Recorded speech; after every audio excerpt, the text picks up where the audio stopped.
For more on these negotiations, let's go to Chris Christopher. He's Executive Director of U.S. Macro and Global Economic Services at IHS Markit. Chris, deal or no deal by the end of today? Well, it's going to be a late night if anything does happen, and there's a little leeway of how things can play out.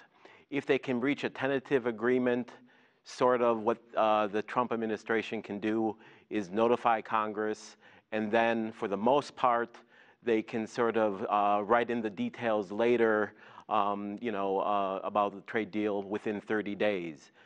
So that is the kind of deadline they're dealing with, and they do need to deal with Canada. The Mexican-U.S. agreement did lead way to some of the things that were mentioned in the that you already mentioned. And now it's really up to Canada and the U.S. Well, let me just focus on U.S. and Canada right now. What happens if there is no deal by end of today? Yes, then what will happen is basically the Trump administration and Canada can still negotiate, but then in order to notify Congress in time, that might be a little bit too late with respect to the new administration that's coming into Mexico in December 1st. NAFTA is supposed to be a trilateral agreement between Mexico, United States, and Canada.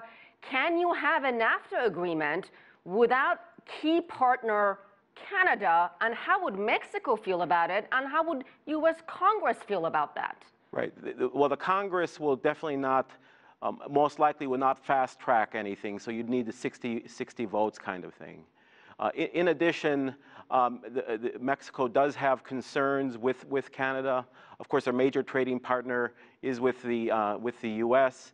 So it probably won't go over well with Congress and with the new Mexican administration that's taking power in December 1st. We heard the Canadian Foreign Minister describing the talks as constructive, and she said there's a lot of goodwill. Do you think the Americans see it that way? Well, everything we've been hearing in the media so far has been positive. And there are a few mechanisms by which they can sort of reach some type of tentative agreement by tonight. Then the Trump administration can notify Congress, and then they can work out the details a little bit later, as long as they have all the text, all the nitty-gritty details, ready for Congress to review. So there's a lot of hope here, not just in the mechanisms, but by which the U.S. signs trade agreements. But in addition, it seems like everyone is on board, and Canada and the U.S. are in this together, and if the U.S. imposes tariffs on strong tariffs on autos coming from Canada, for the most part, it's going to hurt the American consumer. In addition, labor unions are intertwined between the U.S. and Canada, so nothing good can come of a trade war with Canada or not having the existing NAFTA agreement sort of play out. Okay, we'll leave it there. Chris Christopher, thank you.